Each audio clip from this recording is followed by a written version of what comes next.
Hello, everyone. I just want to do a very brief practical course tour. I think that the requirements for this course are pretty simple. What is there in the introductory module or section of the course, requirements and grades, just lays out what all the assignments are and how many points each is worth, and determining how your grade will be, or showing how your grade will be determined. But if just to let you know, I mean, this is what you need to do. Click on the course is obviously organized by week, and there are things, a couple things to do every week. There are videos that I've made here. This should take you to my YouTube channel where I've prepared an introductory lecture, introductory talk for the course. That's typical. You'll see that there'll be videos every week that you can watch that'll, I hope, help with the material. And then there are the readings this week, just some brief readings, excerpts from Kant and John Stuart Mill, and another thing there. And then your assignments. There'll be a weekly assignment, study questions, or just a general essay question, or something to do, maybe a quiz.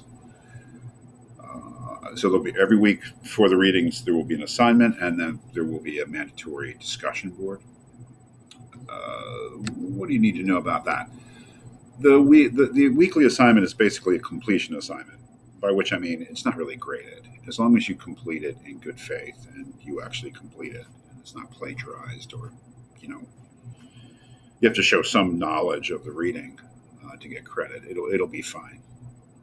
The discussion board is also ungraded. You need to post at least twice to get full credit. You need to post your own thoughts in response to the prompt, and you need to post at least one reply to another student's post. Then you'll get full credit. They need to be substantive in the sense that it has to be something thoughtful. It doesn't have to be very lengthy, but it can't just be yes or no, or I like that, or I don't like that. You have to say why. So it has to be something thoughtful and something of some substance to get full credit. So the weekly assignment is just to watch the videos, do the readings, do the assignment, and participate in the discussion board. Other than that, there will be a midterm exam, which will cover everything from the first, say, 5 weeks of the course. I'll be talking more about that. There will be a final exam, which will ask questions, basically essay questions that will cover the whole course, and there'll be a final essay. The final essay will, I will, it'll be up there, description of what you'll need to write. But we're talking about a 4-page essay, 1,000-word essay that'll ask you to do something, write an essay on the course. I'll fill that in later. So basically, what the weekly assignments of the weekly assignment and the discussion board. There'll be a midterm exam, a final exam, and a final essay. Late work. If you miss a discussion board, there's no way to make it up. It's gone. You just won't be able to do that. If you other things, well, just the weekly reading assignment, you can turn in late, but only for half credit. Just so we know that. And then the exams need to be done when they're open. There's no reopening an exam. They'll be open a week, so I don't need to reopen it. You have plenty of time to do it. And then the final essay due at the end of the course. Cheating and plagiarism. I mean, we'll be talking about cheating and plagiarism when we talk about chatbot or chatbot GPT, whatever. The robot, I call it. Plagiarism is cheating, and cheating means you fail the course. Now, this has become more complicated, obviously, and we'll talk about it because currently there is no reliable way to determine whether a student's work is AI generated. It's not their work; it's the algorithm's work. It's just plain cheating. Things are moving pretty quickly, and there are methods for doing it. And one of the methods for determining AI generated work is that you can tell. But just because you can tell doesn't mean that you accuse the student. You have to be able to prove it, and there's the rub, right? So my approach right now, just to let you know, those of you who do use chatbot, if there is anybody there, I hope there isn't, is that if I suspect that something is AI generated, I give it a provisional 0, and I ask the student to contact me, and we have a conversation.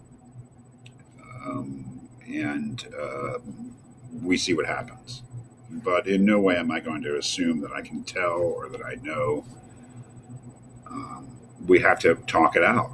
We have to see, well, why does your writing look this way? Because writing that's written, there is a style, you might say, which is like a non-style that AI generated writing produces. And I know it can be tweaked to look like this and that, but I'm not sure it can ever really look genuine.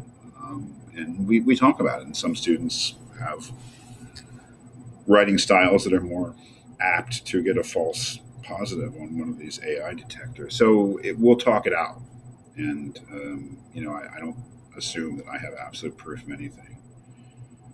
But, we shouldn't, there's no reason to plagiarize. This course is not a particularly difficult course. I mean, you have to do the readings, you have to do the work. So if you're just getting by through having your, cheating, plagiarizing, having an AI write it, which is not really an AI, right? We know that. But then, you shouldn't pass the course. It's not that difficult a course to pass. And honestly, it's an interesting course. These are interesting issues. These are issues that we all think about or are similar to the ones we think about. And the material is engaging. So you shouldn't have to cheat. You should just enjoy doing the course and learning and thinking about these things, writing about them. So, yeah, I mean, it's pretty simple. If you have any questions, please let me know. I always put both my email and my cell phone number on the syllabus or as teacher contact, and you can contact me whenever you like. No problem. Okay, it should be fun. It's always an interesting course.